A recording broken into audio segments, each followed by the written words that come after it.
DD किसान, बदलते भारत की शान।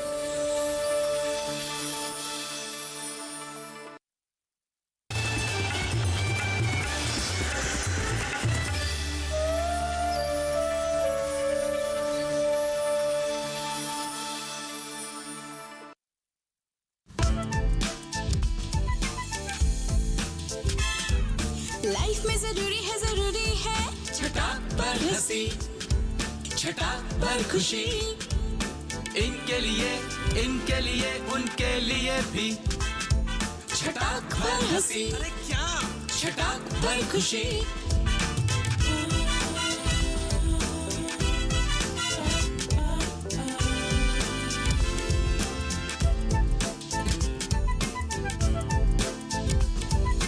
ए भाई, लाइफ में जरूरी है छटाक पर हंसी, छटाक पर खुशी, छटाक पर हंसी, छटाक पर खुशी।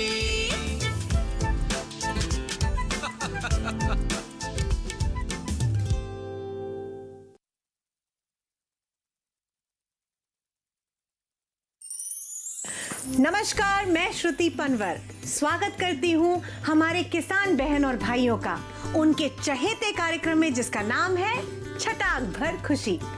आज मैं आप सभी को फेमस लाल जी की पाठशाला में लेकर जाऊंगी और ढेरों बातें करेंगे हम वहां पर। क्यों दीदी? नहीं श्रुति जी, नहीं? आप वहाँ नहीं जा पाएंगी। क्यों? क्योंकि फेमस लाल जी खुद यहाँ प्रकट हो रहे हैं। यहाँ? वो देखिए। हेलो। हाँ, अच्छा। आप सुनो हमारी बात सुनो।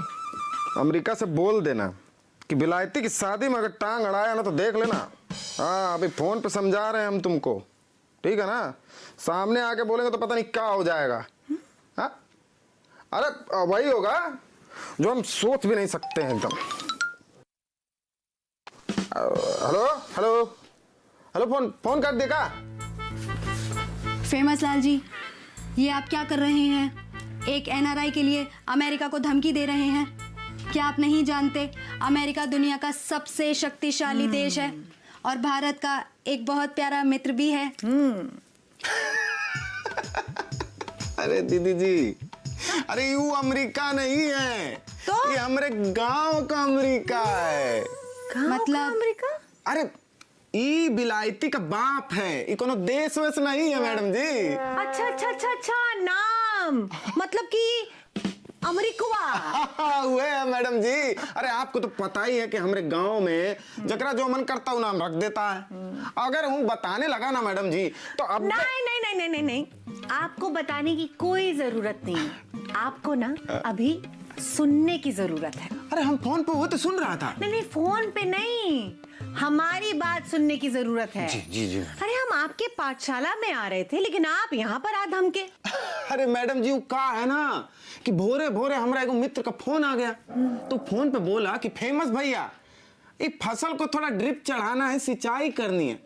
अभी सुनते हमारा जो माथा चढ़ा है मैडम जी, हमको बोले कह रहे तुम पागल वागल हो गए हो का? अरे फसल को ड्रिप चढ़ती है, वो तो इंसान को चढ़ती है ना मैडम जी। ये बोल के हम फोन काट दिए। अब वो कब्बो ना वो पाठशाला पे आके धमक सकता है, एक खातिर नहीं गए हुआ। फेमस लाल जी, वो बिल्कुल सही कह रहा था।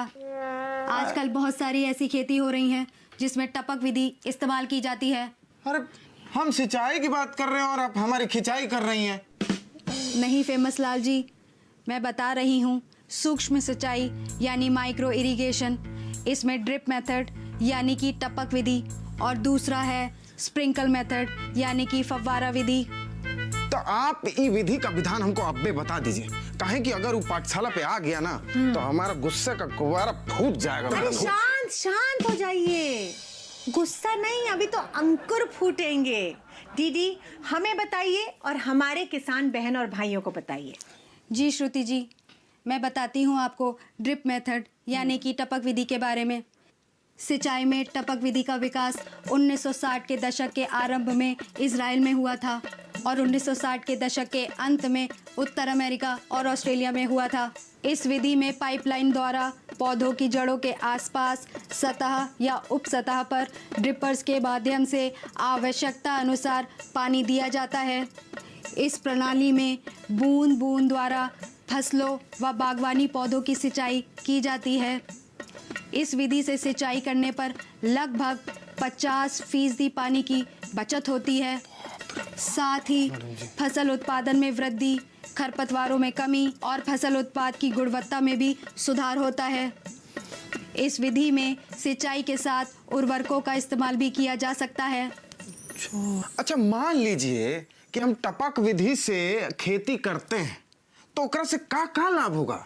हाँ, ये बात बताना बहुत जरूरी है, हमारे लिए भी और हमारे किसान बहन भाइयों के लिए भी। जी बिल्कुल फेमस लाल जी, हाँ जी। अगर आप टपक जाएंगे तो कुछ लाभ नहीं होगा। हाँ, टपक विधि से खेती किए तो सिंचाई करने में परंपरागत विधि की तुलना में लगभग आधा पानी खर्च होगा, क्योंकि पानी सतह पर बहकर मिट्टी में जड़ क्षेत्र से नीचे नहीं जाता। खेत में खरपतवार कम होते हैं, इसीलिए श्रम की आवश्यकता भी कम होती है। जल्दी सिंचाई करने के कारण जड़ क्षेत्र में अधिक नमी रहती है, जिससे साल्ट की कंसंट्रेशन यानी सांद्रता अपेक्षाकृत कम रहती है। ये सभी प्रकार की मिट्टियों के लिए उपयोगी है, क्योंकि पानी को खेत की मिट्टी के प्रकार के अनुसार नियोजित किया जा सकता है। भूक्षरण की संभावना बेहद कम होती है तथा मिट्टी में नमी की कमी भी नहीं रहती, जिसका पौधों की वृद्धि और विकास पर अनुकूल प्रभाव पड़ता है। अरे वाह, ये तो कितनी अच्छी जानकारी दी है। सच में फेमस लाल जी, हाँ मैडम। समझ में आया ना आपको? हाँ मैडम जी, अब तो बहुत कुछ समझ में आ रहा है हमको। अच्छा दीदी जी, अरे लगे हाथ हमको फव्वारा विधि भी बता ही दीजिए, ताकि हम टपक के फुर होके पाठशाला पहुंच जाए। जी बिल्कुल, फव्वारा सिंचाई विधि में पानी का हवा में छिड़काव किया जाता है, जो कृत्रिम वर्षा का एक रूप है। पानी का छिड़काव प्रेशर वाले छोटे नोजल से होता है। इस विधि में पानी महीन बूंदों में बदलकर वर्षा की फुहार के समान पौधों के ऊपर गिरता है। स्प्रिंकलर को फसलों के अनुसार उचित दूरी पर लगाकर पंप की सहायता से चलाते हैं, जिससे पानी तेज बहाव के साथ निकलता है। स्प्रिंकलर में लगी नोजल पानी की फुहार के रूप में बाहर फेंकती है। पानी की कमी वाले क्षेत्रों में ये विधि बेहद लाभदायक साबित हुई है। सामान्यतः फव्वारा सिंचाई सूखाग्रस्त, बलुई मृदा, ऊंची नीची जमीन तथा पानी की कमी वाले क्षेत्रों के लिए उपयोगी है। घास के मैदानों और पार्कों में भी फव्वारा विधि द्वारा सिंचाई की जा सकती है। स्प्रिंकलर को खेत में इधर उधर भी ले जाया जा सकता है। अब लगे हाथ हमको फव्वारा का लाभ भी बता दीजिए। जी बिल्कुल, फव्वारा विधि में सतही सिंचाई विधियों के तुलना में जल प्रबंधन आसानी से किया जा सकता है। फसल उत्पादन के लिए अधिक क्षेत्र उपलब्ध होता है, क्योंकि इस विधि में नालियां बनाने की आवश्यकता नहीं पड़ती है।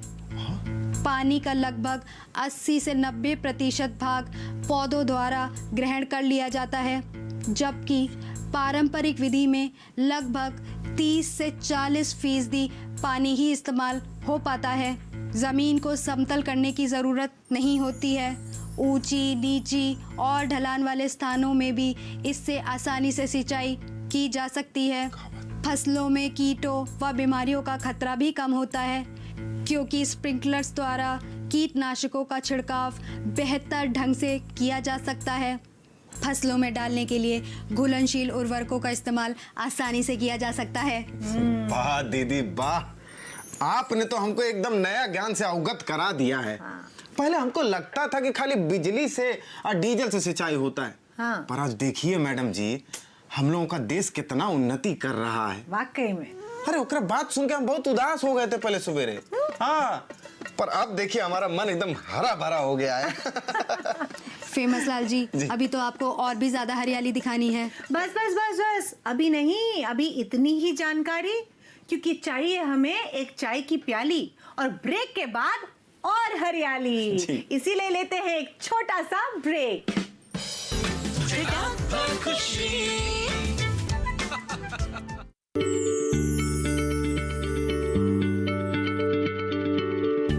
क्या आप किसी बीमारी से परेशान हैं? चाहते हैं डॉक्टर की सलाह? तो हम हैं आपके साथ। बताएंगे आपको जीने की राह। समस्याएं आपकी, समाधान देश के मशहूर विशेषज्ञों के। घर बैठे बात करें देश के जाने माने डॉक्टरों से। हमारे लाइव प्रोग्राम स्वस्थ किसान में हर शनिवार शाम 6 बजे से 7 बजे तक। छटाक भर खुशी। ब्रेक के बाद आप सभी का फिर से अभिनंदन। वाह, ब्रेक के बाद जो सुकून मिलता है बिल्कुल वैसे ही जैसे छोटे छोटे पौधों को ना ग्रीन शेड से मिलता है। अरे मैडम जी, सैड नहीं हूँ, वो पहले था पर सूक्ष्म सिंचाई के बारे में जब से जानकारी मिली तब से बहुत हरियर हो गया हूँ। देखिए। हा हा हा। फेमस लाल जी, वो सैड की नहीं, शेड नेट की बात कर रही हैं, जो किसान पौधों को एक नेट के नीचे तैयार करते हैं ताकि सूर्य की तपिश कम होके पौधों तक जाए और छोटे छोटे पौधे तैयार होके किसानों तक जाएं। अरे पर खेती तो खेत में होती है ना मैडम जी, सूक्ष्म सिंचाई अब शेड के नीचे में होने लगा है। अरे मैडम जी, हमको तो लगता है पक्का विदेश में होता होगा, है ना? नहीं फेमस लाल जी, हमारे देश भारत में भी ऐसा होता है, वो भी बिल्कुल देसी अंदाज में। मैं मिलवाऊंगी भी और दिखाऊंगी भी ऐसे किसान से जिन्हें कृषि के क्षेत्र में पुरस्कार मिला है। यही लोग कृषि के ऋषि हैं।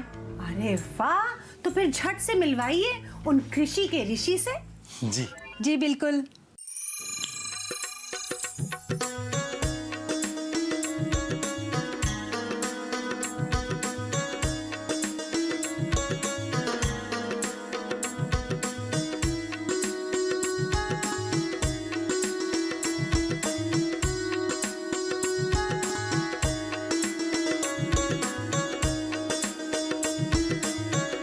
शेड नेट हाउस में खेती आजकल बहुत प्रचलन में है। किसान बहन भाइयों के बीच खेती करने की ये तकनीक लोकप्रिय होती जा रही है। इस नए तरीके से किसान अपने अनुसार खेती कर सकते हैं, जिससे उन्हें फसलों से काफी अच्छा मुनाफा भी मिल सकता है। हमेशा किसानों ने मौसम की मार झेली है। हर साल किसी न किसी प्राकृतिक आपदा से फसल बर्बाद हो जाती है। ऐसे में किसानों के लिए शेड नेट हाउस में खेती करने का विकल्प बहुत अच्छा है। इससे किसान अपनी फसल को मौसम और प्राकृतिक आपदा से बचा सकते हैं। शेड नेट स्टील पाइप या अन्य बुनी हुई सामग्री से तैयार किया जाता है, जिसको हवादार नेट से ढक दिया जाता है ताकि धूप, नमी और वायु का प्रवेश होता रहे। इसमें पौधे का विकास अच्छे से होता है क्योंकि ये उचित सूक्ष्म वातावरण बनाता है। साफ शब्दों में कहें तो शेड नेट हाउस प्लास्टिक की मच्छरदानी का संशोधित रूप है। इसमें खेती करने के लिए उस फसल का चुनाव किया जाता है जिसमें कम सूर्य की रोशनी की जरूरत होती है। साथ ही उन फसलों की खेती की जाती है जो अधिक तापमान पर नहीं हो पाते हैं। यह ग्रीन हाउस के सिद्धांत पर ही काम करता है, जिसमें सब्जियों और फलों की पौधों की नर्सरी तैयार हो सकती है। इसको शेड नेट घर या नेट घर भी कहा जा सकता है। आपको मिलवाते हैं कृषि रत्न श्री हीरामन जी से, जो शेड नेट हाउस में खेती करते हैं।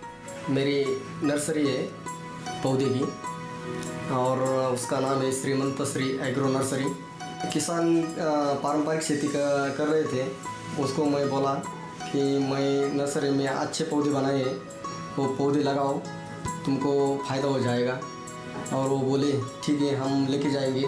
वो लेके गए, उसको बेनिफिट ये मिला कि वो जो तैयार हो गया माल, वो एकदम A1 क्वालिटी का तैयार हो गया और उसको बाज़ार भी अच्छा मिला, भाव भी अच्छा मिला।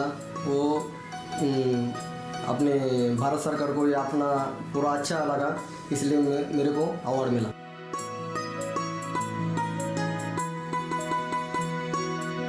मैं आपको दिखाता हूँ अपनी नर्सरी।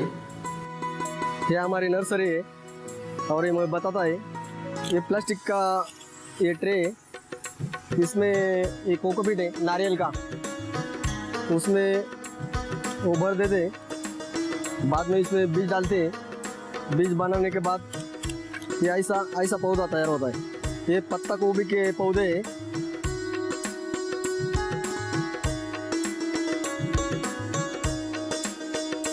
ये पत्ता गोभी ये 2.5 महीने तक तैयार होता है।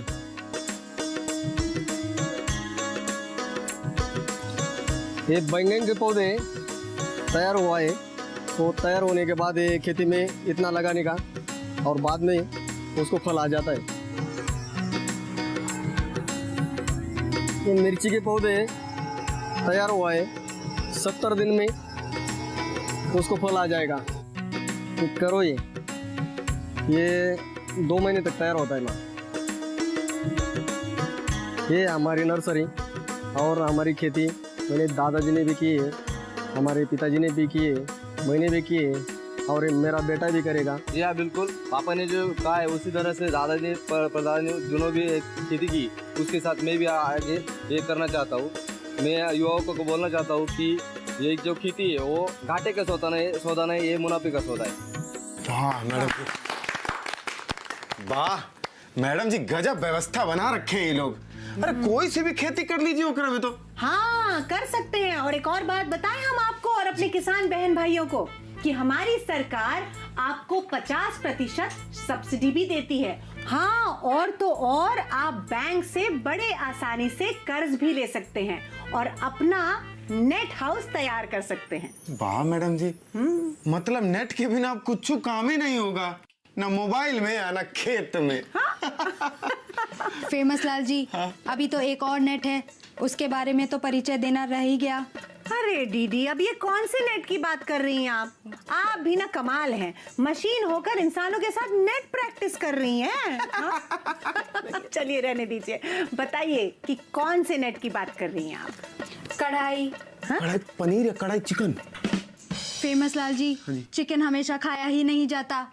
हाँ सही कह रही हैं, कभी कभी खिलाया भी जाता है ना। हाँ। पर आप कहाँ से खिलाएंगी? अरे ये खाने वाने की बात मत करिए, अभी भूख लगने लगी है हमको, तो इसीलिए ना हमें लेना होगा एक छोटा सा ब्रेक। जी मैडम जी, ब्रेक। पक्का, तो ठीक है, लेते हैं एक छोटा सा ब्रेक।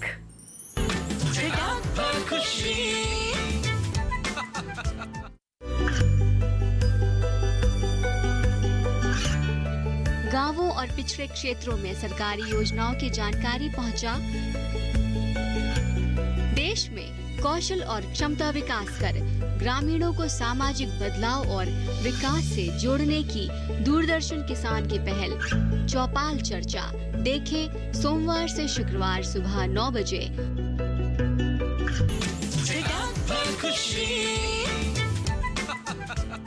ब्रेक के बाद आप सभी का एक बार फिर से हार्दिक अभिनंदन।